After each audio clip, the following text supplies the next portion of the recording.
जिस तरीके का एग्रेशन दिखाया, खास तौर पे यंगस्टर को हसन नवाज के सामने या मोहम्मद हारिस की बात की जाए तो उनको काफ़ी क्रिटिसिज्म का सामना करना पड़ा। शाहिद खान आफरीदी ने कहा कि उन्होंने उसको मैसेज करके समझाया कि इस तरीके की चीज़ें आपके लिए बुरी है, तो क्या टीम में भी उनको इसी तरीके की चीज़ समझाई गई है? क्योंकि आपके डग आउट में भी वसीम अकरम मौजूद है, तो उस तरीके की कोई चीज़ बात हुई है उनसे? नहीं, मेरा तो नहीं ख्याल कि ऐसा कुछ है। आई थिंक बॉलर का एग्रेशन होता है। देखें, मैच रेफरी ने कोई फ़ाइन तो नहीं किया अभी तक, या कुछ ऐसे तो नहीं कहा आप एग्रेसिव क्रिकेट खेलते हैं, और अगर वो ऐसे एग्रेसिव क्रिकेट खेल रहे हैं, अनलेस उसे फ़ाइन ना हो, मैच बैन ना हो, तो मुझे कोई मसला नहीं है। और दूसरी टीम्स के खिलाफ भी ऐसा होता है, दूसरी टीम भी ऐसा करे, अनलेस उन्हें फ़ाइन ना हो, उन्हें बैन ना हो, तो बिल्कुल भी ऐसा ना हो। आई थिंक रिस्पेक्ट होनी चाहिए, बट एग्रेशन भी होना चाहिए। मैं कभी भी किसी भी प्लेयर को, ये आमिर हो या दूसरी टीम से शाहीन हो, मैं कभी भी कुछ ऐसे नहीं कहूँगा कि उनका रवैया ऐसा था। आई थिंक फास्ट बॉलर है, ब्लड सर्कुलेशन तेज़ होती है, आप आउट करते हैं तो आप कुछ भी कर सकते हैं celebration. So sometimes it happens, but मुझे नहीं लगता ऐसा कुछ है। और शाहिद भाई ने अगर कहा होगा, आमिर से बात की हुई, तो आमिर आपको सही बता सकता है, मैं तो कुछ नहीं कह सकता।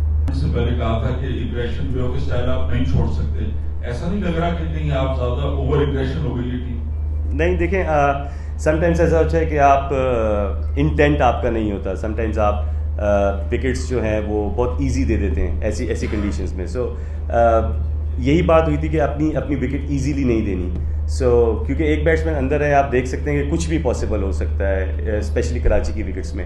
सो अभी ये हो नहीं पा रहा, क्योंकि जो सेट होता है वो आउट हो रहा है, माँ सिवाय शोएब मलिक के।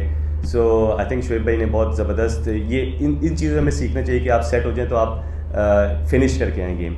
सो ये हमारा नहीं हो पा रहा, और देखें, हो जाता है, up and down part of cricket है।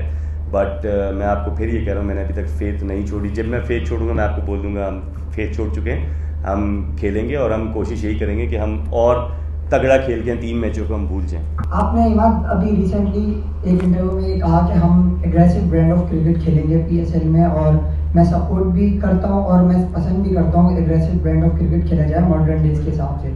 बट इस पूरे टूर्नामेंट में आपका आगाज़ ही इतना अच्छा नहीं हो सका, तो आप क्या समझते हैं कि आप उस एग्रेसिव ब्रांड ऑफ क्रिकेट को उस तरीके से जो है वो इम्प्लीमेंट कर पाएंगे आने वाले मैचेस में? क्योंकि सबसे पहले तो आपका यही है मौका कि हमें पहले मैच जीतना है, तो आप क्योंकि एग्रेसिव ब्रांड ऑफ क्रिकेट तो आप खुद भी समझते होंगे कि वो ज़ाहिर है उसमें तो फिर हार या जीत दोनों आर पार की कहानी हो जाएगी, तो आप नहीं समझते कि आपका वो थोड़ा सा प्लान पीछे चला गया होगा? नहीं, ऐसा मैं नहीं समझता। वेरी लॉन्ग क्वेश्चन, बट मैं ये नहीं ऐसे समझता बिल्कुल।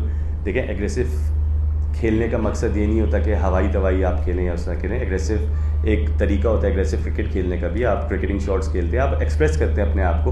अनफॉर्चुनेट ये हो रहा है कि हम पावर प्ले में विकेट गिरे तो एक्सप्रेस नहीं कर पा रहे। Once we settle with that, once everything click together, हम खेलेंगे वही क्रिकेट। देखें, हम बॉलिंग में भी वैसी कोशिश कर रहे हैं और बैटिंग में भी वही कोशिश कर रहे हैं। तो हर चीज़ को एक टाइम लगता है। अब 3 मैच हो गए तो हम फिर बैठ के ब्रांड ऑफ क्रिकेट एग्रेसिव ही खेलेंगे। देखें, 150-200 रन अगर करेंगे यहाँ पे तो जीतेंगे।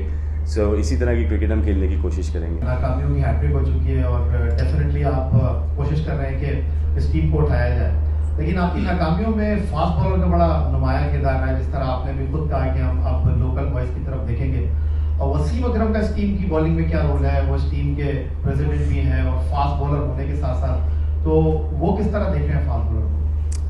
देखें, अब ऐसा देखें, एंड्रू टाई और जैसे हमारे और भी बॉलर्स हैं, जेम्स फुलर हैं और भी फास्ट बॉलर्स हैं। आई थिंक उनकी 300 एंड्रू टाई की 300-400 विकेटें आप उनको जाके समझा तो नहीं इस तरह सकते या उनको नहीं कर सकते।